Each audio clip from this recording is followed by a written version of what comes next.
சுமார் 460 கோடி ஆண்டுகளுக்கு முன் உருவானதுதான் நம்ம வாழ்ந்துகிட்டு இருக்க இந்த பூமி. ஆனா அந்த காலகட்டத்துல நம்ம பூமி இப்படி இல்லைங்க. உயிர்கள் வாழவே தகுதியற்ற ஒரு நெருப்பு பந்தாதான் இருந்தது. பூமியோட மேற்பரப்பு முழுக்க எரிமலை குழம்புகளால் நிரம்பி இருந்தது.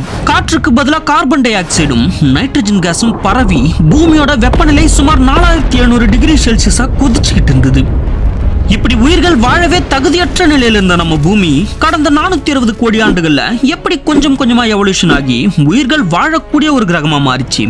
பூமியில நீர் எப்படி உருவானது, முதல்ல உயிர்கள் எப்படி உருவானது, அண்ட் அந்த உயிரினங்கள் எப்படி கொஞ்சம் கொஞ்சமா பரிணாம வளர்ச்சி அடைஞ்சு குரங்கினம் உருவானது, இந்த குரங்குகள் எப்படி மனிதர்களாக பரிணாம வளர்ச்சி அடைஞ்சது அப்படின்ற வரைக்கும் மொத்தமா இந்த வீடியோல பார்க்க போறோம். சோ வீடியோவை எங்கேயும் ஸ்கிப் பண்ணிடாம கடைசி வரைக்கும் பாருங்க. அப்பதான் இந்த எவல்யூஷன் ப்ராசஸ் உங்களுக்கு கிளியரா புரியும். வீடியோக்குள்ள போறதுக்கு முன்னாடி ஒரு லைக் மட்டும் பண்ணி சப்போர்ட் பண்ணுங்க. அப்பதான் இதே மாதிரி அடுத்தடுத்த வீடியோஸ் போட எனக்கும் கொஞ்சம் மோட்டிவேஷனா இருக்கும். புது வியூவர்ஸ் சேனலை சப்ஸ்கிரைப் பண்ணி முக்கியமா அந்த பெல் ஐக்கனை ஆல்ல போட்டுக்கோங்க. அண்ட் இப்ப வாங்க வீடியோக்குள்ள போலாம். சுமார் 1380 கோடி வருடங்களுக்கு முன் ஏற்பட்ட பிக் பேங்னு சொல்லப்படுற பெரு வெடிப்பினாலதான் நம்மளோட பிரபஞ்சமே உருவாக ஆரம்பிச்சது. அப்படி உருவான பிரபஞ்சத்துல கோடிக்கணக்கான கேலக்சிஸ் உருவாக ஆரம்பிச்சது. அதுல ஒரு கேலக்சி தான் நம்மளோட மில்கி வே கேலக்சி. பின் சுமார் 460 கோடி வருடங்களுக்கு முன் ஒரு நெபுலால இருந்த வாயுக்களும் தூசுக்களும் ஒன்று சேர்ந்து நம்ம சூரியன் உருவாக ஆரம்பிச்சது. சூரியன் உருவானதுக்கு அப்புறம் எஞ்சி இருந்த வாயுக்கள், தூசிகள், பாறைகள் எல்லாம் சூரியனோட ஈர்ப்பு விசையில சூரியனை சுத்தி வலம் வர ஆரம்பிச்சது. அப்படி வலம் வரப்ப அந்த பாறைகள் ஒன்னோடு ஒண்ணு மோதி அந்த பாறைகள்ல இருந்த இயல்பான ஈர்ப்பு விசையால ஒண்ணு சேர்ந்து கிரகங்களா உருவாக ஆரம்பிச்சது. அதுல ஒரு கிரகம் தான் நம்மளோட பூமி. அந்த காலகட்டத்துல பூமி ஒரு நெருப்பு பந்தா தான் இருந்தது. பூமியோட மேற்பரப்பு முழுக்க எரிமலை குழம்புகளால் நிரம்பி இருந்தது. காற்றுக்கு பதிலாக கார்பன் டை ஆக்சைடும் நைட்ரஜன் கேஸும் பரவி பூமியோட வெப்பநிலை சுமார் 4700 டிகிரி செல்சியஸா கொதிச்சுக்கிட்டு இருந்தது. அந்த டைம் பீரியட்ல பூமி மேல நிமிஷத்துக்கு சுமார் 400 இருந்து 500 விண்கற்கள் தொடர்ந்து விழுந்துகிட்டே இருந்திருக்கு.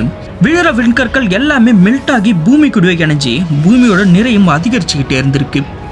இப்படி குட்டி குட்டி விண்கற்கள் விழுந்துகிட்டு இருக்கும்போது எங்கிருந்தோ வந்த தேயா அப்படின்ற ஒரு இளம் கிரகம் நம்ம பூமி மேல மோதி இருக்கு. இந்த மோதல தூக்கி வீசப்பட்ட பாறைகளும் டஸ்ட் பார்ட்டிகல்ஸும் பூமியை சுத்தி வலம் வர ஆரம்பிச்சிருக்கு.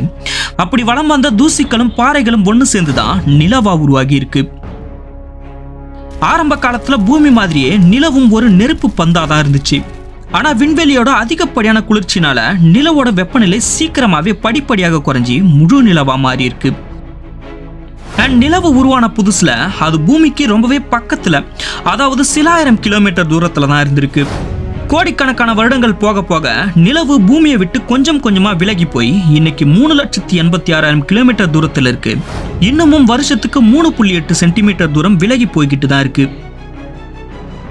நிலவு உருவான பிறகும் பூமியோட வெப்பநிலை மட்டும் குறையாம அப்படியே தான் இருந்தது. அது மட்டும் இல்லாம அந்த காலகட்டத்துல பூமியோட சுழற்சி ரொம்பவே வேகமானதா இருந்திருக்கு. ஒரு நாளோட பகல் நேரம் வெறும் 6 மணி நேரமா தான் இருந்திருக்கு. பின் 80 கோடி வருடங்களுக்கு பிறகு பிளானட் ஃபார்மேஷன் டெப்ரிஸ்னு சொல்லப்படுற ஒரு வகையான விண்கற்கள் கூட்டம் சரமாரியா பூமி மேல வந்து விழத் தொடங்கி இருக்கு. ஆச்சரியம் என்னன்னா இந்த விண்கற்கள் தான் நம்ம பூமிக்கு முதலா தண்ணீரை கொண்டு வந்திருக்கு. ஆமாங்க, இந்த பிளானட் ஃபார்மேஷன் டெப்ரிஸ்னு சொல்லப்படுற விண்கற்கள்ல ஒரு விதமான நீர் மூலக்கூறுகள் இருக்கும். அந்த நீர் மூலக்கூறுகள் எல்லாம் ஒன்று சேர்ந்து இந்த விண்கற்கள்ல பனிக்கட்டிய உறைந்த நிலையில் இருக்கும். சோ இந்த நீர் மூலக்கூறுகளை கொண்ட விண்கற்கள் பூமியில விழுந்த பிறகுதான் பூமியில முதன்முறையா தண்ணீர் உருவாக ஆரம்பிச்சிருக்கு. அதுவும் ஒரு நாள்ல நிகழ்ந்துடல. சுமார் 2 கோடி வருடங்களா இந்த விண்கற்கள் தொடர்ந்து பூமியில வந்து விழுந்துகிட்டே இருந்திருக்கு. இது மூலமா பூமி முழுக்க தண்ணீரால் நிறைஞ்சு இருந்திருக்கு.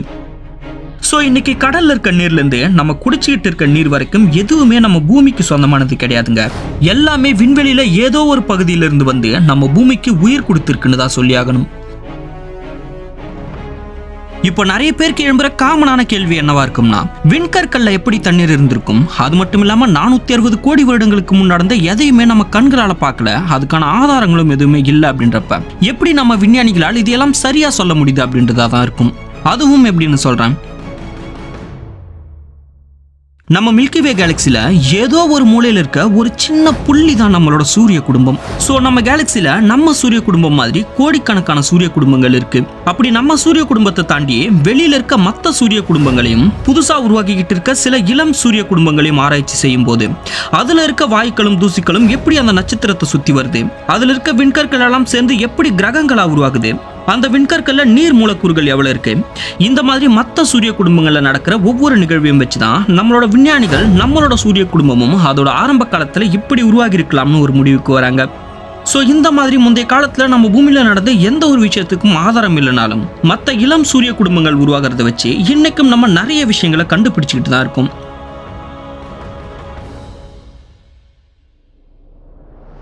பூமி முழுக்க தண்ணீரால் நிரம்பியிருந்த அந்த காலகட்டத்தில் பூமியோட வெப்பநிலை 4700 டிகிரி செல்சியஸ்ல இருந்து 70 டிகிரி செல்சியஸா குறைஞ்சது. ஆனா என்னதான் பூமியோட மேற்பரப்பு நீரால சூழப்பட்டிருந்தாலும் பூமியோட கோர், அதாவது மையப்பகுதியில் இருக்க வெப்பம் மட்டும் குறையாம அப்படியே தான் இருந்திருக்கு. பின் காலப்போக்கில் உள்பகுதியில் இருந்த வெப்பம் எரிமலையை வெடிக்க தொடங்கி அதுல இருந்து வெளிப்பட்ட லாவா சர்ஃபேஸ் ஆக மாற தொடங்கிச்சு. படிப்படியா இந்த ப்ராசஸ் வேகமடைஞ்சு இந்த சர்ஃபேஸ் எல்லாம் ஒன்று சேர்ந்துதான் கான்டினென்ட், அதாவது கண்டங்களா உருவாகி இருக்கு. இப்போ பூமியில கான்டினென்ட் உருவாகிடுச்சு, வெப்பநிலையும் குறைஞ்சிடுச்சு, கூடவே பூமியோட சுழற்சி வேகமும் குறைஞ்சி ஒரு நாளோட பகல் நேரம் 14 மணி நேரமா மாறிடுச்சு. ஆனாலுமே இன்னமும் பூமி உயிர்கள் வாழ தகுதியற்ற இடமாவே இருந்துச்சு. காரணம், உயிரினங்கள் சுவாசிக்க தேவையான ஆக்சிஜன் உருவாகவே இல்லை. பூமி உருவாகி பல கோடி வருடங்களா பூமியோட நிலப்பரப்பு உயிர்கள் வாழ தகுதியற்ற இடமாவே இருந்தது. காரணம், அப்போ பூமியோட வளிமண்டலத்துல ஓசோன் லேயர் உருவாகாததால சூரியனோட ஆபத்தான புறஊதா கதிர்கள் நேரடியாக பூமியை தாக்கி பூமியை ஒரு வறண்ட நிலமாகவே வச்சிருந்தது. பின் விண்வெளியிலிருந்து வந்த ஒரு வகையான விண்கற்கள் கடல் நீர்ல விழுந்ததால ஏற்பட்ட கெமிக்கல் ரியாக்ஷன்ஸால கடல் நீர்ல முதல் ஒரு செல் உயிரினம் உருவானது. அதோட பேர் சைனோபாக்டீரியா. இந்த சைனோபாக்டீரியாக்கள் சுவாசிக்க ஆக்சிஜன் தேவைப்படல, மாறாக இது சூரிய ஒளியை உணவாக உட்கொண்டு ஆக்சிஜனை வெளியிடும் தன்மை கொண்டதா இருந்திருக்கு. காலப்போக்கில் இந்த சைனோபாக்டீரியாக்கள் இனப்பெருக்கம் செஞ்சு பூமியோட கடல் பரப்பு முழுக்க பரவி இருந்திருக்கு. பல கோடி வருடங்களா இந்த சைனோபாக்டீரியாக்கள் கடல் பரப்பு முழுக்க நிறைஞ்சிருந்திருக்கு. ஆனா என்னதான் இந்த சைனோபாக்டீரியாக்கள் பல கோடி வருடங்களா பூமியில வாழ்ந்து வந்தாலுமே இந்த ஒரு செல் உயிரிகளால பல செல் உயிரினங்களா பரிணாம வளர்ச்சி அடைய முடியல. காரணம், பொதுவா ஒரு உயிரினத்தோட பரிணாம வளர்ச்சி அப்படின்றது அவ்வளவு சாதாரணமாலாம் நிகழ்ந்துடாதுங்க.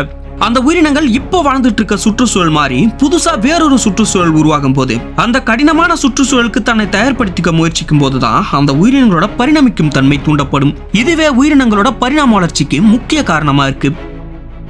சோ இந்த சைனோபாக்டீரியாக்கள் உருவாகி பல கோடி வருடங்களா பூமியோட சுற்றுச்சூழல் மாறாமலே இருந்ததால இந்த பாக்டீரியாக்கள் பரிணாம வளர்ச்சி அடைறதுக்கான சூழ்நிலை உருவாகாமலே இருந்தது.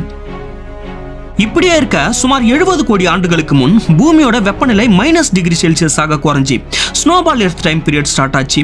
அந்த காலகட்டத்தில் பூமியோட வெப்பநிலை -60 டிகிரி செல்சியஸ் ஆக குறைஞ்சி பூமியோட நிலப்பரப்பும் கடல் பரப்பும் கொஞ்சம் கொஞ்சமா உறைய தொடங்கி பூமி முழுக்க பனிக்கட்டியா மாறிக்கிட்டு இருந்தது. பூமியோட இந்த சுற்றுச்சூழல் மாற்றம் தான் இந்த பாக்டீரியாக்களோட பரிணமிக்கும் தன்மையை தூண்ட காரணமா அமைஞ்சது. அதாவது இதுவரைக்கும் கடல் நீர்ல அந்த டெம்பரேச்சர்ல மட்டுமே வாழ்ந்து வந்த சைனோபாக்டீரியாக்கள் இப்ப இந்த உறையிற பனியில வாழவும் தன்னை தயார்படுத்திக்க தொடங்குச்சு. இந்த கடினமான ப்ராசஸ்ல தாக்கு பிடிக்க முடியாம பூமியில இருந்து ஆல்மோஸ்ட் 95% ஆஃப் பாக்டீரியாக்கள் அழிஞ்சு போனாலுமே எஞ்சி இருந்த பாக்டீரியாக்கள் இந்த பனிப்பந்து பூமிக்கு அடாப்ட் ஆகி வாழ தொடங்கி இருக்கு. இப்படியே இருக்க சுமார் 53 கோடி ஆண்டுகளுக்கு முன் இந்த ஸ்னோபால் எர்த் பீரியட் கம்ப்ளீட்டா முடிவடைஞ்சு பூமி பழைய நிலைக்கு திரும்பி இருக்கு. இதனால பூமியோட ஆக்சிஜன் லெவலும் பல மடங்கு அதிகரிச்சிருந்திருக்கு. இந்த காலகட்டத்துல தான் எஞ்சியிருந்த பாக்டீரியாக்கள் அதோட அடுத்த கட்ட பரிணாம வளர்ச்சி அடைய தொடங்கி இருக்கு. அதாவது ஆக்சிஜன் லெவல் அதிகமா இருந்ததால இதுவரைக்கும் ஒரு செல் உயிரிகளா இருந்த இந்த பாக்டீரியாக்கள் இப்ப பல செல் உயிரினங்களா பரிணமிக்க தொடங்கி இருக்கு. இந்த பரிணாம வளர்ச்சி அப்படின்றது அந்த டைம் ரொம்பவே வேகமா நடந்திருக்கு. இதனால ஒரு செல் உயிர்கள் பல செல் உயிரினங்களா பரிணாம வளர்ச்சி அடைஞ்சு ரொம்ப ஷார்ட் பீரியட்ல பூமியில பல்வேறு வகையான புது புது உயிரினங்கள் உருவாகி இருக்கு.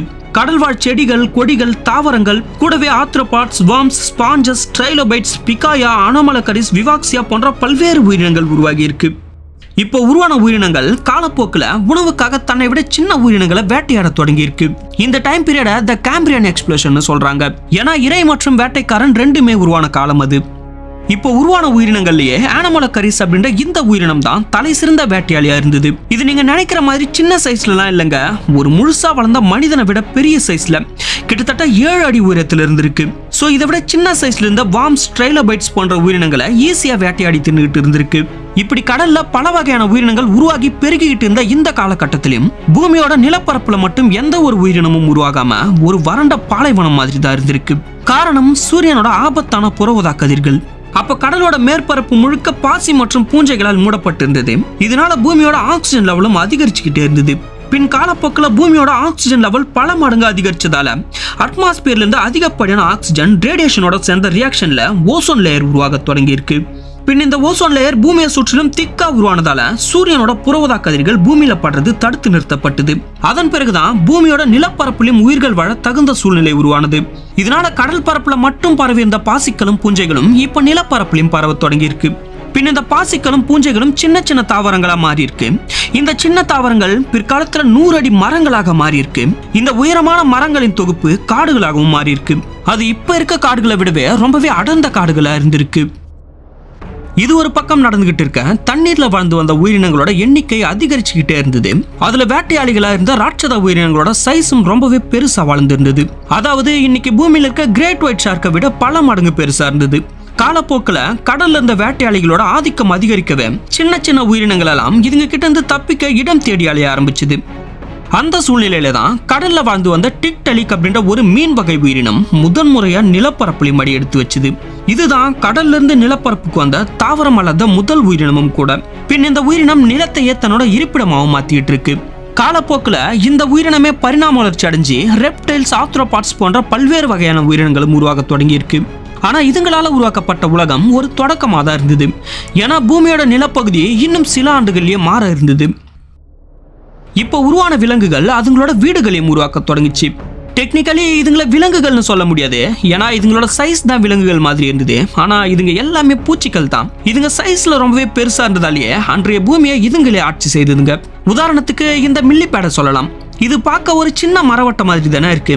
ஆனா உண்மையிலேயே இது 8 அடி நிலம் இருந்திருக்கு. இது மட்டும் இல்லாம அந்த காலத்துல வாழ்ந்து வந்த ராட்சத தும்பிகளான மெகானிரா ஒரு பெரிய கழுகு சைஸ்ல இருந்திருக்கு.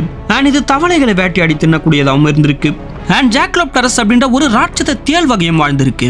இது நீர் மற்றும் நிலம் ரெண்டிலையும் வாழக்கூடிய தன்மை கொண்டதா இருந்திருக்கு. இந்த உயிரினங்கள்லாம் வாழ்ந்ததுக்கான ஆதாரம் ஏதாவது இருக்கான்னு கேட்டீங்கன்னா, இந்த ஜாக்லோப்டரஸோட ஃபாசில ரீசெண்டா 2013ஆம் ஆண்டு குயின்ஸ்லாந்து மியூசியமோட அசோசியேட் ப்ரொஃபஸரான டாக்டர் ஆண்ட்ரூ ரோஸ்போல்ட் அப்படின்றவர் கண்டுபிடிச்சிருக்காரு. இது மட்டும் இல்லாம தீக்கோழி சைஸ்ல இருக்க சிலந்திகள், பூனை சைஸ்ல இருக்க கரப்பான் பூச்சிகள், அனகோண்டா சைஸ்ல இருக்க ராட்சத பூரான்கள் போன்ற பல்வேறு உயிரினங்களோட படிமங்களையும் கண்டுபிடிச்சிருக்காரு. இந்த புதைப்படிவங்கள் எல்லாம் கார்பன் டேட்டிங் பண்ணதுல இந்த புதைப்படிவங்கள் டைனோசர் பிறக்கிறதுக்கும் பல மில்லியன் ஆண்டுகளுக்கு முன் வாழ்ந்த உயிரினங்களோட தான் அப்படின்றதையும் உறுதிப்படுத்தியிருக்காங்க. சரி, ஆரம்ப காலத்துல வாழ்ந்த இந்த பூச்சிகள் மட்டும் எப்படி இவ்வளவு பெருசா வளர்ந்திருந்தது?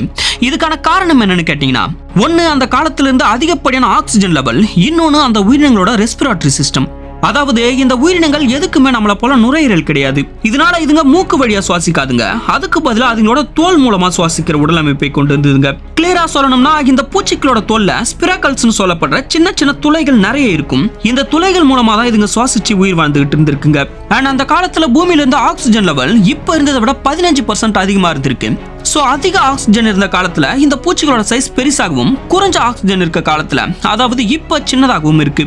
இதை பத்தி ஆராய்ச்சி பண்ண 2014 விஞ்ஞானிகள் இப்ப இருக்க பூச்சிக்கு செயற்கையான முறையில் ஆக்சிஜன் கொடுத்திருக்காங்க. இந்த சோதனையோட முடிவுல எல்லாரும் எதிர்பார்த்த மாதிரியே அந்த பூச்சிகளோட அளவு பெருசாவே வளர்ந்திருக்கு. இந்த உயிரினங்களால் உருவாக்கப்பட்ட உலகம் ஒரு தொடக்கமாக தான் இருந்துச்சுன்னு சொல்லியிருந்தால. ஏன்னா இந்த உயிரினங்கள் உருவாகி சில கோடி வருடங்கள்லயே பூமிக்கு அடியில இருந்த டெக்டானிக் பிளேட்ஸ் நகர தொடங்கி பல எரிமலைகள் வெடிக்க தொடங்கி இருக்கு. இந்த எரிமலையிலிருந்து வெளிவந்த சல்ஃபியூரிக் கேஸ் வளிமண்டலத்துல கலந்து பூமி முழுக்க ஆசிட் மழையா பெஞ்சிருக்கு.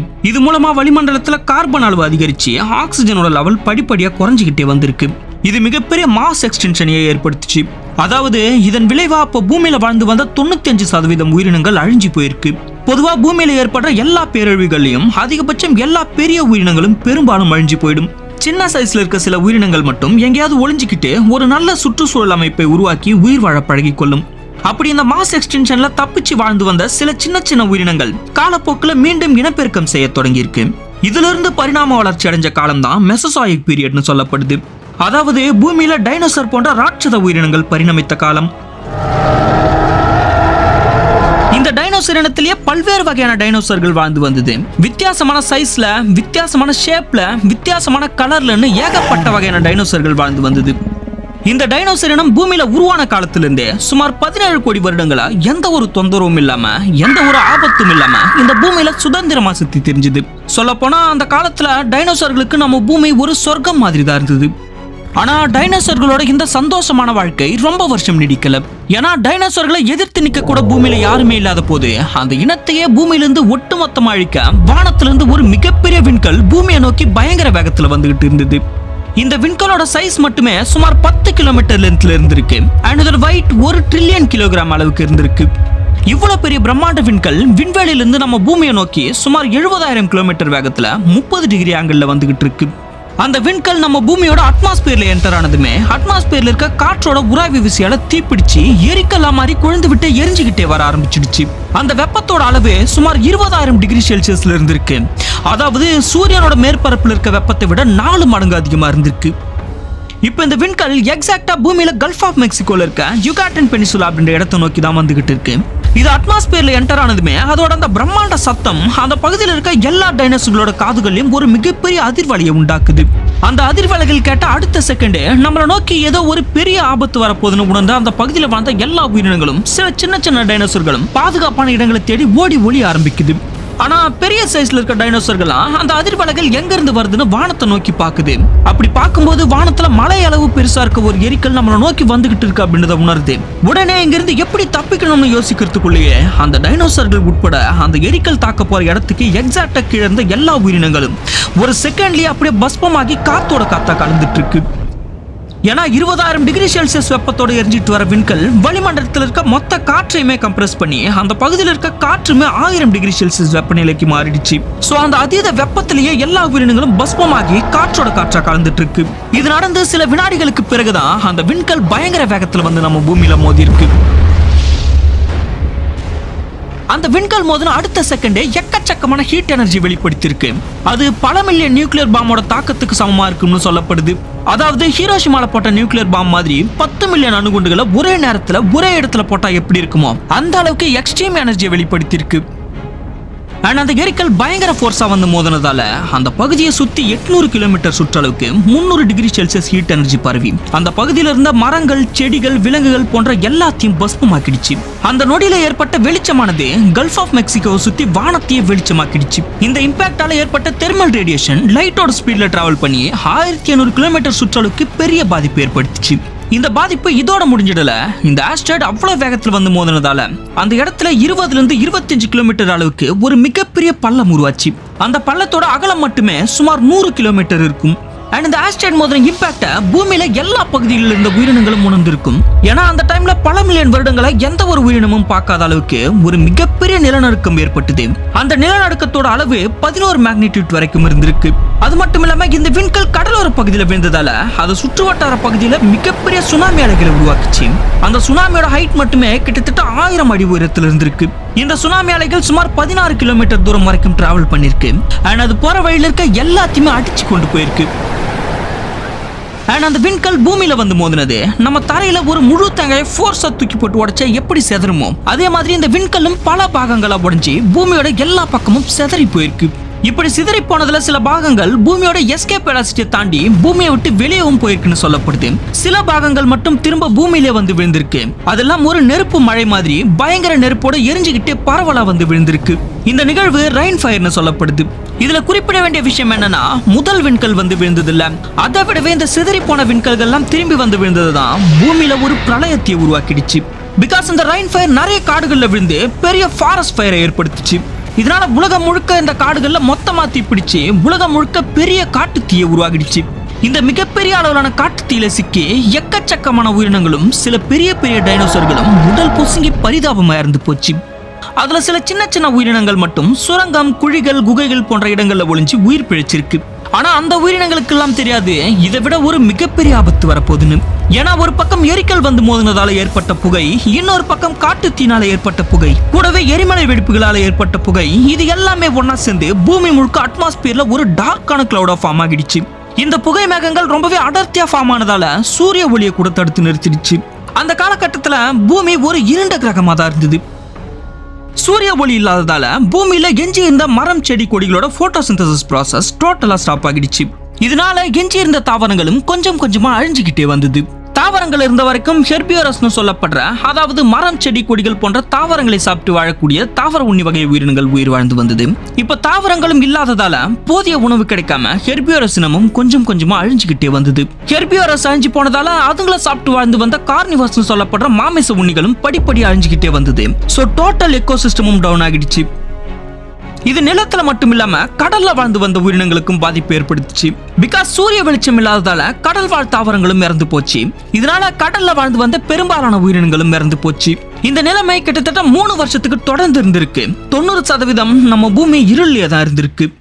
சூரிய வெளிச்சம் இல்லாததால பூமியோட டெம்பரேச்சர் கிராஜுவலா குறைஞ்சி பூமி முழுக்க வின்டர், அதாவது குளிர்காலம் உருவாச்சு. இந்த குளிர்காலம் மட்டுமே கிட்டத்தட்ட 10 வருடங்களா நீடிச்சிருந்திருக்கு. இந்த 10 வருட கால இடைவெளியில நம்ம பூமியில தப்பி பிழைச்சி வாழ்ந்து வந்த 90% உயிரினங்களும் மொத்தம் அழிஞ்சு போயிருக்கு. அதுல டைனோசர்களும் அடங்கும். எஸ், 17 கோடி வருடங்களா நம்ம பூமியை கட்டி ஆண்டு வந்த டைனோசர் இனம் இப்போ பூமியிலிருந்து மொத்தம் அழிஞ்சு போச்சு. பொதுவா எல்லா மாஸ் எக்ஸ்டென்ஷன்லயும் பெரிய பெரிய உயிரினங்கள் அழிஞ்சு போனாலும் சில சின்ன சைஸ்ல இருக்க உயிரினங்கள் மட்டும் எங்கேயாவது ஒளிஞ்சுக்கிட்டு தப்பி பிழைச்சு உயிர் வாழ்ந்து வரும்ல. அந்த மாதிரி ஒரு சில பாலூட்டினங்கள் மட்டும் அந்த சூழ்நிலையிலும் தாக்கு பிடிச்சு கிடைக்கிற உணவை சாப்பிட்டு உயிர் வாழ்ந்து வந்தது. பின் மீண்டும் இந்த பூமி கொஞ்சம் கொஞ்சமா பழைய நிலைக்கு திரும்பும் போது இந்த உலகம் முழுவதுமா மம்மல்ஸ்னு சொல்லப்படுற பாலூட்டிகளோட ஆதிக்கத்துக்கு கீழே வந்தது. பிற்காலத்துல இந்த பாலூட்டி இனமே கொஞ்சம் கொஞ்சமா பரிணாம வளர்ச்சி அடைஞ்சு காலப்போக்கில் முயல், அணில் மற்றும் குரங்குகளாகவும் பரிணாம வளர்ச்சி அடைஞ்சது. இந்த பரிணாம வளர்ச்சி பல லட்சம் வருடங்களா ரொம்ப ஸ்லோ ப்ராசஸ்ல தான் நடந்திருக்கு. அப்படி சுமார் 200 லட்சம் வருடங்களுக்கு முன் உருவான முதல் குரங்கினம் தான் புரோகன்சல்னு சொல்லப்படுது. இந்த குரங்கினம் ஒரு ஹெர்பியோரஸ், அதாவது பழங்களை உண்ணு வாழ்ந்து வந்த ஒரு தாவர உண்ணி அப்படின்றதால ஆப்பிரிக்காவோட அடர்ந்த காடுகள் இருந்த உயரமான மரங்கள்ல மட்டுமே வாழ்ந்து வந்தது. பிற்காலத்துல பூமியோட அடுத்த கட்ட கிளைமேட் சேஞ்ச் தொடங்கின பிறகு உயரமான மரங்கள் எல்லாம் கொஞ்சம் கொஞ்சமா அழிய தொடங்கி சமவெளி பகுதிகளாக மாற ஆரம்பிச்சது. மரங்கள் குறைய குறைய இதுவரைக்கும் மரங்கள்ல மட்டுமே வாழ்ந்துகிட்டு இருந்த இந்த குரங்கினம் இப்ப கீழே இறங்கி சமவெளி பரப்புகள்லயும் நடக்க ஆரம்பிச்சிருக்கு. இதுவுமே சடனா நிகழ்ந்ததுல இந்த மாற்றம் பல லட்சம் வருடங்களா நிகழ்ந்திருக்கு. மரங்கள் இல்லாத சமவெளி பரப்புகளில் வாழ பழகின இந்த குரங்குகள் ஆப்பிரிக்கா கண்டத்தோட பல்வேறு பகுதிகளுக்கும் இடப்பெயர்ப்பு செய்ய ஆரம்பிச்சிருக்கு. இப்படி வெவ்வேறு நிலப்பரப்புகளில் வாழ ஆரம்பிச்ச குரங்குகள் அந்த இடங்களுக்கு ஏற்ற மாதிரி தங்களை அடாப்ட் பண்ணிட்டு வாழவும் ஆரம்பிச்சிருக்கு.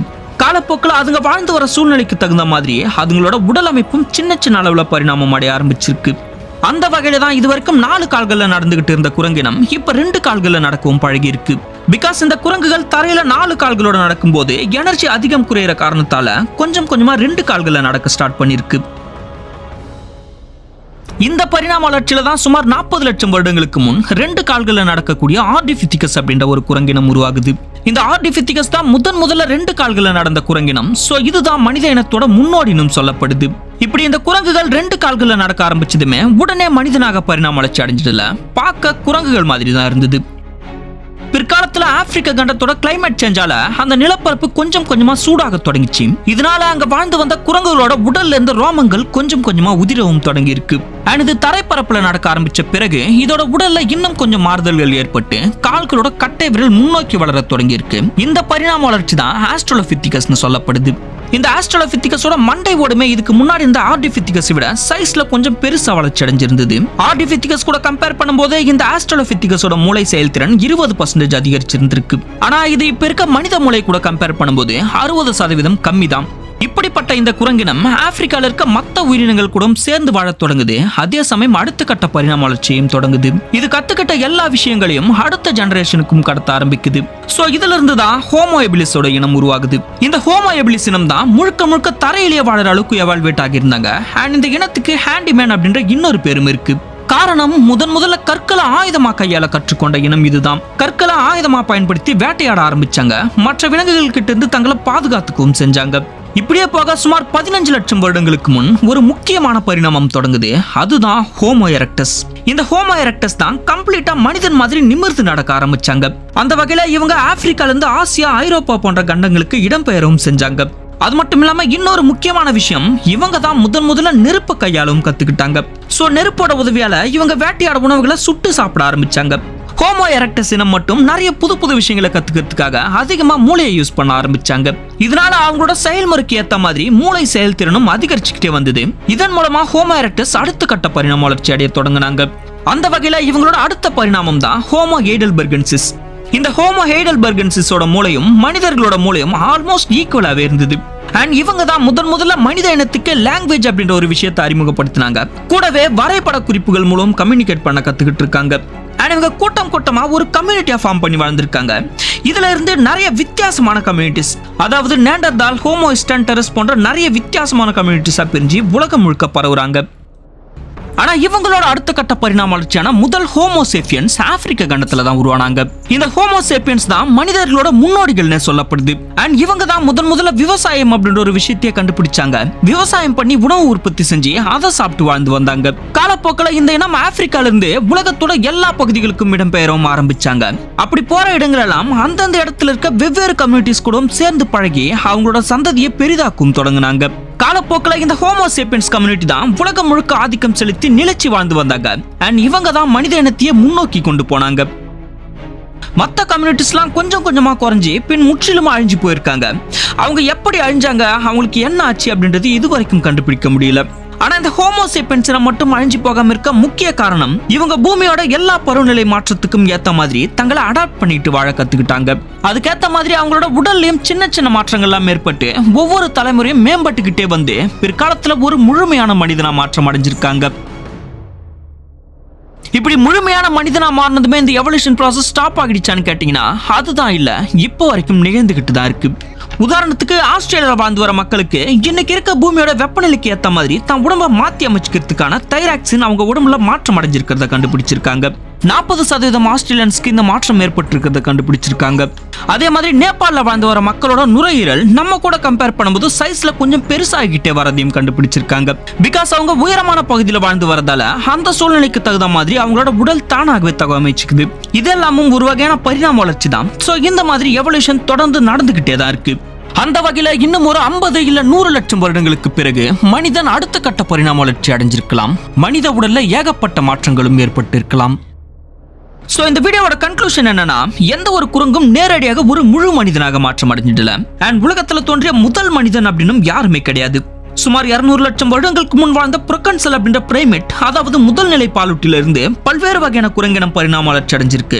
அந்த பரிணாமத்துல ஒரு படிநிலை தான் மனிதன் மற்றும் இப்ப பூமியில வாழ்ந்துட்டு இருக்க ஏப்ஸ், கொரில்லாஸ், ஒரங்குட்டான்ஸ் போன்ற எல்லாமே. சோ இப்போ பூமியில வாழ்ந்துட்டு இருக்க ஏப்ஸ் மனிதனாக பரிணாமம் அடையல, கொரில்லாஸும் மனிதனாக பரிணாமம் அடையல. இது எல்லாத்துக்கும் பொதுவான ஒரு மூதாதையர் கிட்ட இருந்து தான் இந்த எல்லா வகையான குரங்கினங்களும் இன்க்ளூடிங் ஹியூமன்ஸும் பரிணாமம் அடைஞ்சிருக்கும். சோ இப்ப இருக்க குரங்குகள் மனிதர்களாக பரிணாமம் அடையாது. மேபி ஒரு 200 லட்சம் வருடங்களுக்கு பிறகு வேணா இதெல்லாம் வேறொரு குரங்கினமா பரிணாம வளர்ச்சி அடையலாம். ஆனா அதை பார்க்க நம்ம தான் போயிருக்க மாட்டோம்.